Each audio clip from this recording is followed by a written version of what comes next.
આજે બનાવશું આપણે દાળ ખીચડી।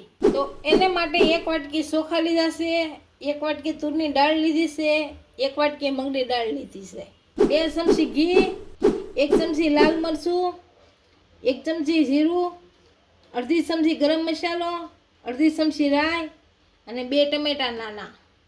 આદુ આપણે ખાંડીને લીધું છે, લીમડો લીધો છે અને 2 સૂકા મરચાં લીધા છે, ધાણા, અડધી ચમચી હિંગ, અડધી ચમચી હળદર અને મીઠું અડધી ચમચી, 2 મરચાં। તેલ લેશું અને પાણી લેશું તો બનાવવાની શરૂઆત કરશું। તો આપણે બનાવવાની શરૂઆત કરશું તો ગેસ ચાલુ કરશું। આમાં 1 ચમચી તેલ નાખશું,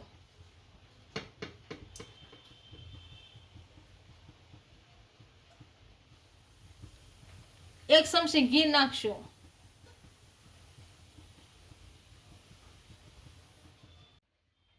આપણું તેલ ને ઘી સારી રીતના ગરમ થઈ ગયું છે। આમાં 1 ચમચી રાઈ નાખશું। આપણી રાઈ સારી રીતના ગરમ થઈ ગઈ છે। હવે 1 ચમચી જીરું નાખશું,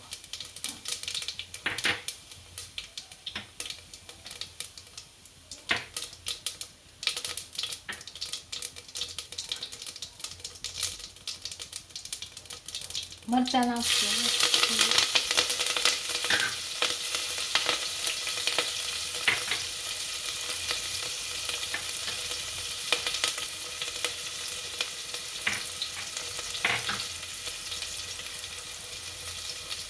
હવે આપણે આદુ નાખશું,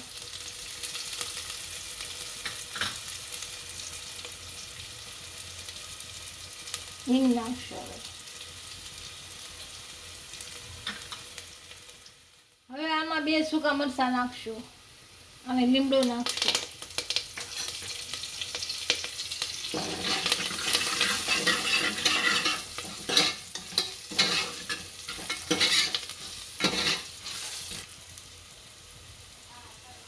હવે ટમેટા નાખશું,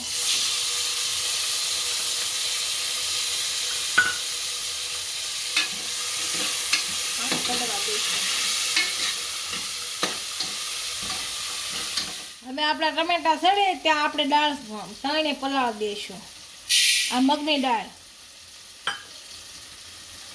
આ તુવેરની અને ચોખા 1 વાટકી આને પલાળી દઈશું, હારા કરી નાખશું ધોઈને। આપણે 3 વસ્તુ ધોઈ નાખી છે અને ટમેટા સારી રીતના સડી ગયા છે। હવે આપણે હળદર નાખી દઈશું, આમાં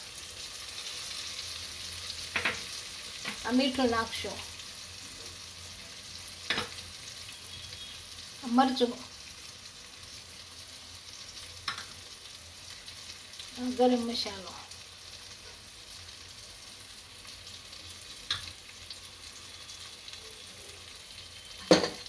હવે આપણે નાખી દઈશું। થોડું પાણી ધોઈને નાખશું આમાં।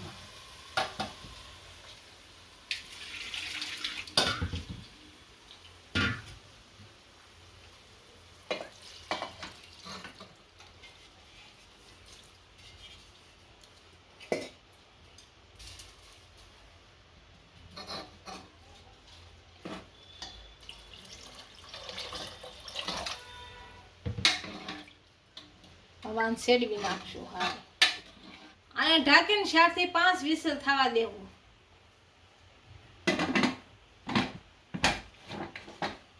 4 થી 5 વિસલ થઈ ગઈ છે। હવે જોઈ આપણે દાળ ખીચડી તૈયાર થઈ ગઈ કે નહીં।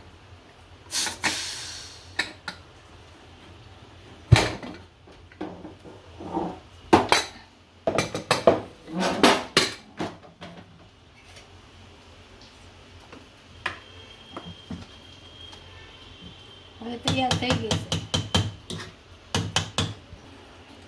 આપણે તેલ ગરમ કરવા મૂક્યું હતું, એમાં હિંગ નાખીશું, મરચું નાખીશું, હવે અમે નાખી દઈશું।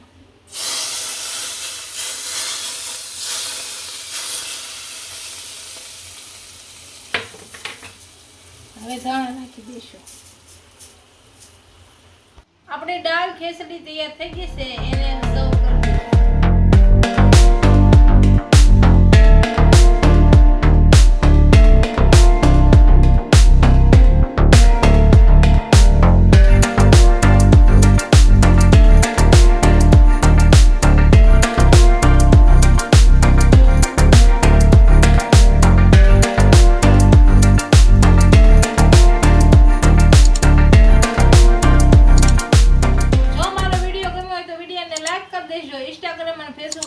કરી દેજો. મળીએ નવા વિડીયો સાથે.